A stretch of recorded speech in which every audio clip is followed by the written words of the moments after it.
Bonsoir Manuel Bompard. Bonsoir. Merci de nous avoir rejoints. Vous êtes coordinateur national de la France Insoumise, par ailleurs député des Bouches-du-Rhône. On va parler d'autres sujets dans un instant, mais d'abord peut-être votre réaction à ce qui s'est passé sur le site Arkema près de Lyon cet après-midi à l'initiative d'activistes d'Extinction Rebellion. Je pense qu'il pointe un problème qui est un problème réel, sérieux. Après, sur les méthodes, moi j'ai toujours été constant, j'ai toujours dit que j'étais pas favorable à des actions qui passent par de la dégradation. Mais il me semble que le sujet qu'il pointe devrait nous interpeller, nous interroger. Vous êtes député des Bouches-du-Rhône. Oui. Je le disais, sans doute avez-vous vu passer cette information à propos des dealers marseillais, ou plus exactement des Bouches-du-Rhône, qui sont désormais interdits de séjour dans la station balnéaire de Hyères, dans le département d'à côté, le Var. Et cela depuis un arrêté préfectoral pris mardi pour empêcher prise de contrôle du trafic de stupes dans le quartier populaire du Val des Rougières à Hyères. Que vous inspire cette décision préfectorale? Franchement, je trouve que c'est une décision qui est à côté de la plaque. Penser que parce qu'on va décréter que une personne viendrait dans cette ville alors qu'elle a été condamnée il y a 10, 15, 20 ou 30 ans pour des faits liés à du trafic de drogue, et que si elle était prise sur place, elle allait avoir une amende de 100 ou de 150 euros, parce que je crois que c'est de ce dont il s'agit. Je pense que c'est une mesure complètement à côté de la plaque, qui est par ailleurs assez discriminatoire, parce qu'il pourrait y avoir des dealers d'un autre département qui essayent de venir s'emparer des trafics, et je vois pas pourquoi on cible les Marseillais en particulier. Bref, honnêtement... Le sujet de fond, c'est celui de la lutte contre le trafic de drogue qui gangrène nombre de quartiers, bien sûr, en particulier dans le sud de la France. Exactement, et ça, personne ne peut être en désaccord avec. Mais ces initiatives, ces décisions qui s'apparentent, à mon avis, davantage à de la communication pour faire croire qu'on fait quelque chose, me paraissent pas du tout en mesure de répondre à la difficulté. Si il y a effectivement des dealers qui viennent pour essayer de s'emparer de ces points de deal, ils vont pas le faire gentiment. Donc la question qui est posée, c'est plutôt quels sont les effectifs de police qui sont sur place. La question qui est posée, c'est plutôt de quels moyens on dote la police judiciaire en France pour faire en sorte qu'elle puisse retracer, remonter les filières, remonter les réseaux. C'est du travail d'enquête, c'est du travail de renseignement. Et franchement, c'est pas cette mesure-là de les menacer d'une amende qui va régler quelques problèmes que ce soit. La crise agricole, nous sommes à J-1 de la clôture du Salon de l'Agriculture à Paris. Est-ce que vous avez pris part cet après-midi à la mobilisation initiée par la Confédération paysanne Place de la République? Oui, j'étais sur place pour venir apporter mon soutien à cette initiative. Dans quel état d'esprit? Qui s'inscrit dans une série d'initiatives qui ont eu lieu. Là, c'était la Confédération paysanne. Il y a eu d'autres initiatives qui ont été menées, notamment par la coordination rurale cette semaine. Et pour dire quoi, plus exactement? Voilà, tous ils pointent la même chose. Ils pointent le fait qu'on est dans une situation extrêmement compliquée dans le monde agricole, et qu'il faut des réponses et pas seulement du blabla. Et les réponses, à mon avis, elles doivent être autour de deux axes. Premièrement, des mesures qui permettent de garantir un revenu digne pour les agriculteurs. C'est pourquoi nous avions proposé dans notre niche parlementaire, c'est-à-dire à l'Assemblée nationale, le 30 novembre dernier, une loi sur les prix planchers, précisément.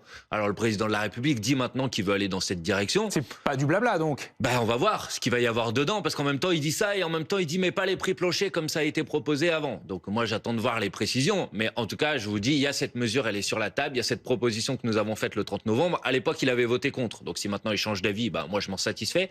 Puis le deuxième angle, à mon avis, c'est le refus de la concurrence déloyale, et là aussi je dis il faut arrêter les hypocrisies. C'est-à-dire que le président de la République, le gouvernement disent les accords de libre-échange, le Mercosur, ça va pas aller au bout. Et puis cette semaine au Parlement européen, pas il y a 15 jours, cette semaine au Parlement européen, les députés européens macronistes votent en faveur d'un accord de libre-échange avec le Chili. Qui n'est pas exactement le même que celui que combat la France avec le Mercosur. Il n'est pas le même parce qu'il n'est pas avec... et le Mercosur est plus large que le Chili, mais il s'appuie précisément sur les mêmes règles, c'est-à-dire qu'on va réduire les droits de douane sur un certain nombre de produits, et donc on va mettre les agriculteurs français en compétition avec des agriculteurs chiliens. Les agriculteurs français qui ont aussi intérêt à pouvoir exporter. Mais le fait de supprimer les accords de libre-échange n'empêche pas de continuer à exporter.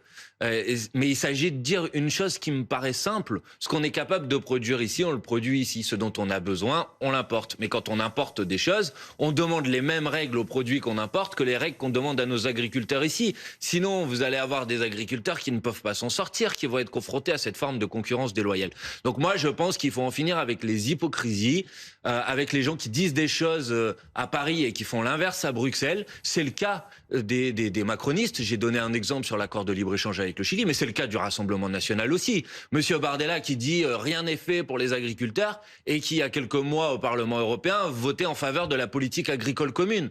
À un moment, il faut être un peu cohérent. Donc, si vous voulez des gens qui sont cohérents, qui vous disent des choses et qui font pas l'inverse, il faut plutôt, pour les prochaines élections européennes, voter en faveur de la liste de la France Vous mettez les mots de la insoumise. bouche, si je puis dire. Vous êtes en campagne, là.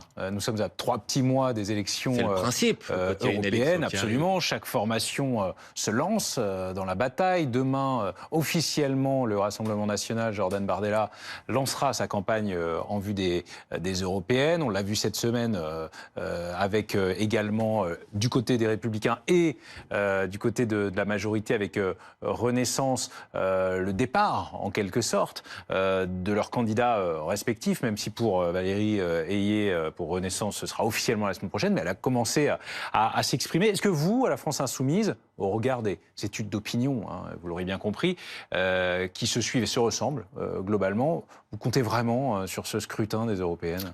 D'abord, vous savez, les études d'opinion, il faut toujours les prendre avec beaucoup de vigilance à distance du scrutin. Je rappelle qu'aux dernières élections présidentielles, à la même distance du vote, Jean-Luc Mélenchon était annoncé à 8%. Il a fini à 22%. Donc, vous savez, les enquêtes d'opinion 3 mois avant l'élection, ça fait pas l'élection. Moi, voilà le message simple que j'ai à dire. Si vous voulez pas être condamné à choisir entre le macronisme qui fait beaucoup de mal au pays et l'extrême droite dont les réponses sont des réponses qui sont des réponses dangereuses et qui vont pas régler les problèmes auxquels sont confrontés les Français. Si vous voulez pas être obligé de choisir entre ces deux-là, si vous voulez une alternative, une véritable alternative, vous allez avoir avec la liste que nous allons porter à la France Insoumise aux élections européennes, la possibilité de dire battre Macron, battre l'extrême droite et offrir une alternative au pays. Tout simplement, nous, pour notre part, nous allons lancer notre campagne le 16 mars prochain. Nous faisons une convention et d'ici là, nous disons aux gens, et c'est la campagne que nous avons initiée, inscrivez-vous sur les listes électorales. Vous avez jusqu'au 3 mai pour s'inscrire sur les listes électorales. Vous savez peut-être que 20% des Français qui devraient être en mesure de pouvoir voter aux élections sont soit non inscrits sur les listes électorales, soit mal inscrits. Donc je pense que c'est important de dire aux gens, pensez à aller vous inscrire parce que c'est comme ça que vous pourrez aller voter ensuite le 9 juin pour les élections européennes et donner de la force à la France Insoumise. Alors, on va reparler d'ailleurs de votre campagne électorale, mais pour revenir pour rester plus exactement sur les européennes et sur les sujets de fond, parler de la crise agricole évidemment qui se retrouve au cœur et de l'actualité française et de l'actualité européenne et donc de la campagne pour les élections européennes. Mais est-ce que vous n'avez pas l'impression, au regard de ce qui vient de se passer depuis 2-3 semaines, voire un mois au début de la crise agricole, que votre formation est assez inaudible sur ce sujet-là? On observe à distance un match entre la majorité et le Rassemblement national. Non, mais j'ai bien compris qu'il y avait une partie du paysage politique, une partie peut-être aussi du paysage médiatique qui veut installer ce duel. Mais je suis convaincu de ne pas être inaudible, par exemple, sur la question agricole, puisque je vous disais que nous avons été les premiers, au mois de novembre dernier, à déposer une proposition de loi sur les prix planchers et que j'ai plutôt l'impression qu'on a remporté sur ce sujet une victoire idéologique. Que petit à petit, les solutions que nous proposons, garantir un revenu décent pour les agriculteurs, mettre un terme aux accords de libre-échange, sont plutôt des solutions qui sont en train de devenir centrales dans le paysage politique. Donc maintenant, moi je dis aux gens, mettez en conformité les paroles et demandez aux élus de mettre en conformité leurs paroles et leurs actes et votez pour ceux qui tiennent bon sur leurs principes, pas pour ceux qui changent d'avis tous les 2 jours au gré du vent et au gré des mobilisations. Hein, entre M. Macron et M. Fesneau qui disait il y a 3 semaines non au prix plancher pour dire oui finalement, M. Bardella qui disait dimanche dernier sur votre plateau qu'il était pour les prix planchers et qui le lendemain dit que finalement il est plus pour les prix planchers, je pense que plus personne n'a rien compris à vraiment ce qu'il propose. Pour nous, les choses elles sont claires, on propose la même chose depuis le début. Garantir un revenu décent aux agriculteurs, mettre fin aux accords de libre-échange, faire en sorte que nos agriculteurs puissent vivre de leur travail et ne soient pas soumis à une concurrence déloyale. C'est vrai sur ce sujet, c'est vrai sur beaucoup d'autres sujets. Par exemple, un des enjeux de la campagne des élections européennes, ça va être de savoir si on accepte les nouvelles règles budgétaires européennes qui vont conduire les États à mener des politiques de réduction des dépenses publiques. Monsieur le maire a annoncé déjà 10 milliards d'euros d'économies. Si les nouvelles règles budgétaires européennes s'appliquent, ça va être encore 20, 30 milliards d'économies supplémentaires qui vont être exigées de la France par l'Union européenne. Bah, si vous n'êtes pas d'accord avec ça, c'est mon cas, bah, il faut certainement pas voter pour les macronistes ou l'extrême droite qui appuient ces politiques. Le lancement de la campagne des Européennes côté France Insoumise, c'est le 16 mars, 16 mars. Je disais, dans une convention qui sera organisée à Villepinte et qui permettra... Eh ben, je l'espère. Évidemment, je précise également aux téléspectateurs, parce que là c'est demain, que du côté du Rassemblement national, grand meeting à Marseille et discours de Jordan Bardella avec Marine Le Pen juste avant, à 15h à suivre sur notre antenne, et à 18h, Benjamin Duhamel recevra la tête de liste de Renaissance pour les Européennes, Valérie Ayé. L'actualité internationale également, on a envie de vous entendre là-dessus ce soir, Manuel Bompard. On a appris il y a moins d'une heure qu'Israël a plus ou moins accepté, je lis ce qui nous est retranscrit, un accord sur une trêve à Gaza, c'est ce qu'affirme ce soir un haut responsable américain. Bah, si c'est le cas, c'est un premier soulagement, parce qu'on est dans une situation qui est une situation terrible. Je vous rappelle qu'on parle de plus de 30 000 morts, des enfants, des gens qui sont dans des situations de famine, de déshydratation. La distribution d'aide à Gaza qui a viré au drame cette semaine. Cette image de distribution alimentaire où l'armée israélienne a reconnu avoir tiré sur des gens qui venaient tout simplement chercher de quoi manger, de quoi pas mourir demain. Donc s'il peut y avoir une trêve, personne ne va dire que c'est pas une bonne chose, mais ça peut pas être une trêve temporaire. Mais si c'est pour que ça dure 3 jours et qu'après les tirs reprennent, les opérations militaires reprennent, on aura gagné 3 jours, mais à la fin, le massacre va encore avoir lieu. Donc moi, j'attends du gouvernement français, j'attends du président de la République. Qui a exprimé sa ferme réprobation cette semaine. Le ministre des Affaires étrangères mais monsieur, il suffit pas... J'entends. Demande une enquête indépendante après ce qui s'est passé dans le cadre de cette distribution d'aide alimentaire. Il ne faut pas juste parler. À Gaza. Il faut créer un rapport de force pour obtenir pas seulement une trêve, un cessez-le-feu permanent et définitif. Et pour ça, on a des armes, des outils. Ramadan dans une semaine, c'est ce que suggèrent certains. Le plus rapidement possible. Et on peut faire des choses. La France a reconnu, le gouvernement français a reconnu qu'il continue à livrer des armes à l'État d'Israël, alors que la Cour internationale de justice parle d'un risque de génocide aujourd'hui à Gaza. Donc la France doit décréter un embargo sur les livraisons d'armes. Il est tout de même davantage dans les mains du Hamas. Ben, il y a une négociation, donc moi je souhaite que cette trêve elle puisse voir le jour le plus rapidement possible, mais je vous le dis, je pense que cette trêve n'est pas suffisante si c'est une trêve qui va durer seulement quelques heures ou quelques jours. On a besoin d'un cessez-le-feu, on a besoin que les hostilités, les bombardements s'arrêtent, on a besoin que les opérations militaires qui frappent des populations civiles s'arrêtent, et on a besoin qu'il y ait un cessez-le-feu et ensuite une solution politique. Et cette solution politique, c'est l'application du droit international, c'est-à-dire la possibilité pour les Palestiniens de pouvoir disposer d'un État en vertu des résolutions des Nations Unies. C'est de ça dont on est en train de parler. Et la France devrait mettre tout son poids dans la balance pour ça. Embargo sur les livraisons d'armes, sanctions à l'égard du gouvernement israélien, enquête indépendante, pourquoi pas. Et une chose qu'on pourrait faire immédiatement, qui ne dépend de personne, la France pourrait faire, comme a décidé de la faire la République d'Irlande, d'ailleurs, il y a quelques semaines, de reconnaître officiellement l'État de Palestine. C'est ce que font une majorité des États dans le monde. La France ne le reconnaît toujours pas officiellement.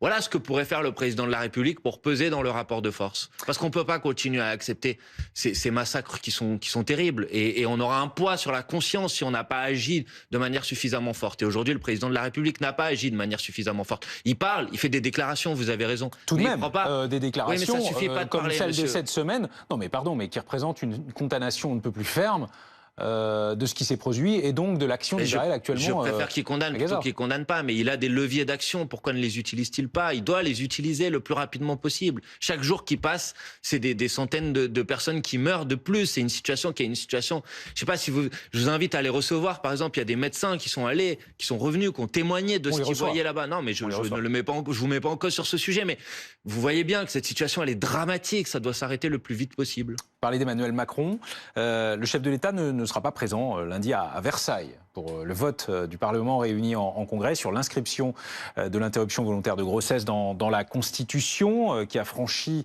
mercredi son étape la plus délicate au Parlement avec le vote largement favorable du Sénat. Vous êtes député, Bouches-du-Rhône, vous serez à Versailles lundi. Ça sera un jour historique. Ça sera un jour historique parce que la France sera le premier pays dans le monde à inscrire dans sa constitution le droit à l'IVG. Et pour nous, c'est un jour historique et c'est une victoire aussi historique parce que c'est notre groupe à l'Assemblée nationale, le groupe La France Insoumise, en 2022, qui est le premier à déposer une proposition de loi pour inscrire le droit à l'IVG dans la Constitution. Et c'est cette proposition de loi qui avait été adoptée à l'Assemblée nationale. Elle a été portée à l'époque par Mathilde Panot, qui est la présidente de mon groupe parlementaire à l'Assemblée nationale. Voir ce long combat mené par les associations féministes, soutenu, relayé par un certain nombre d'organisations politiques Vous comme doutiez la que nôtre. cela C'est une très bonne nouvelle. soit possible? Vous en doutiez ou pas? Avant mercredi. Je peux vous dire que quand nous avons déposé à l'Assemblée nationale notre première proposition de loi, on s'est heurté à un certain nombre d'hostilités, y compris dans les rangs de ce qui était à l'époque la minorité présidentielle. Et de la droite et de l'extrême droite. Donc je prends positivement le fait que sur ce sujet aussi, je vous parlais des prix planchers tout à l'heure, sur ce sujet aussi, je pense que nous avons remporté une grande victoire idéologique et que lundi sera un très beau jour pour la France. Et j'espère que de nombreux États dans le monde prendront ensuite appui sur cette décision pour faire en sorte de protéger ce droit, de lui donner une garantie constitutionnelle, de faire en sorte, parce qu'il ne suffit pas de l'inscrire dans la Constitution, de faire en sorte aussi que les moyens soient donnés pour que ce droit soit effectivement effectif. Dernier point, Manuel Bompard, vous le disiez, vous êtes, je le disais aussi d'ailleurs, vous êtes en campagne. Il y a cette campagne de la France, vous souriez déjà, j'ai l'impression. Allez-y, je vous laisse aller au bout, sinon les gens ne vont pas comprendre pourquoi je souris. Voilà, j'explique aux téléspectateurs une campagne de la France Insoumise qui met en scène un certain nombre de personnalités, des médias, du monde de l'industrie, notamment le patron de Total, celui d'LVMH, des personnalités politiques aussi, vos opposants donc, Éric Ciotti, Manuel Valls, entre autres. Alors d'abord, pourquoi vous mettez sur le même plan toutes ces personnalités, des opposants, des personnalités du monde de l'industrie, comme je le disais, et puis des journalistes. D'ailleurs, est-ce que vous avez demandé à tous ces gens le droit d'utiliser leur image? Non, mais c'est une question sérieuse.